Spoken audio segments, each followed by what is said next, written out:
here today to discuss changes in the safety profession over the next 5 years and what are our expectations of industry's need for OHS professionals. So perhaps Steve, you could explain to us, what do you think is needed to improve our OHS profession in the future? The OHS professional today is facing a whole range of challenges to do with the changing nature of work, the changing nature of the workplace, but also, very importantly, the changing profession. And from my perspective, particularly coming from the Safety Institute, I see the evolution of the Body of Knowledge project and the way in which employers are demanding more of the professionals in terms of their knowledge and their skills as an immense challenge, particularly with the way in which the economic climate in Australia is booming and perhaps the expectations on the professional are growing. Niki, there is a change in paradigm in the way health professionals are going to perceive OHS in the future. Can you explain that to us? Well, I think with the decline of some of the heavier industries and the growth of knowledge economies and the ageing of the population and some other drivers, we're seeing the importance of health. I mean, injury is declining, has been for some time. Health problems are increasing, and I'm not really sure that we're very well equipped to deal with that. Clarke, how do we know when a safety professional comes on site that they have the appropriate skill? Will certification help us?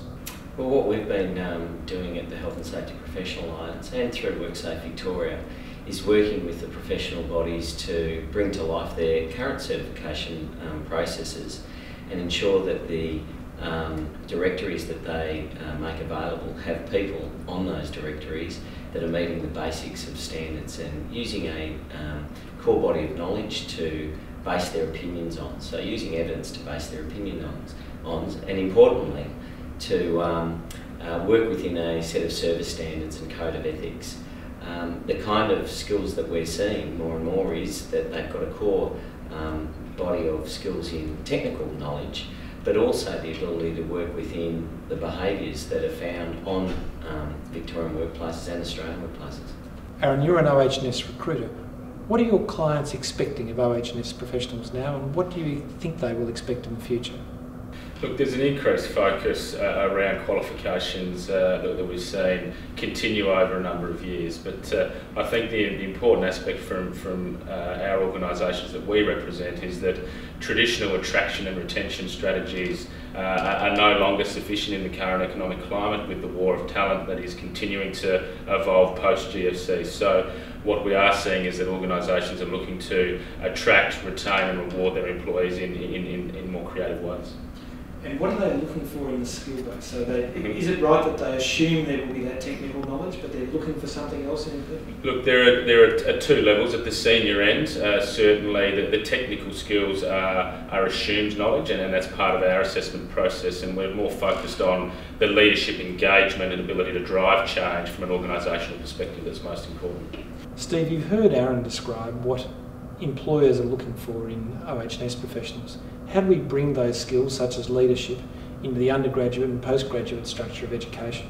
I think for a long time employers have been demanding that any graduate of any university course has communication skills as a core, and that's essential obviously in any workplace setting and throughout life to have the communication skills. What's different perhaps in what we're discussing is giving people the ability to provide leadership, particularly to senior management teams, such that they command respect, are able to lead, but also mentor and support the management teams as they take their responsibility for health and safety. And of course the challenge for the educators is to provide a learning environment that enables people to develop those skills at the same time as taking those skills out to the workplace and becoming reflective practitioners such that they might develop and learn themselves how to provide those leadership qualities. Niki, picking up a bit on what Steve's talking about that body of knowledge we have to provide safety practitioners so that they can develop change and grow change within organisations. How do we take that to industry itself? As a lawyer who uses safety practitioners, we come in the back end. What's the creative work that safety professionals can give to a business rather than just the technical bookkeeping role of it? Well, I think that it's interesting because I think listening to Steve talk, we've got to get that balance right, because certainly we need the leadership skills, we need the communication skills, we need to have a deep understanding of how people perceive health risks and how they're going to respond to health problems, because it really is very complex and can be quite demanding. It can hair off, you know, very quickly into alarming kinds of directions with quite dire consequences.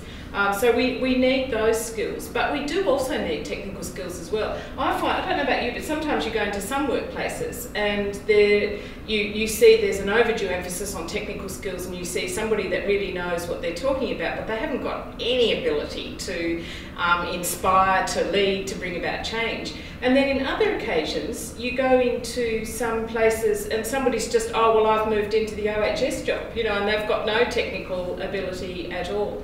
So I think that we need to find both of those. We need to, and it doesn't always have to be in one person, but we need to have the skills that need to be available, need to embrace both of those. And of course, underpinning that is the minimum level of qualification that we've been looking for many years. And it's an interesting contrast in Australia with the UK, for example, where every job advert in the UK requests NBOSH certification as a minimum, whereas in Australian job advertisements you rarely see any specification of a minimum standard.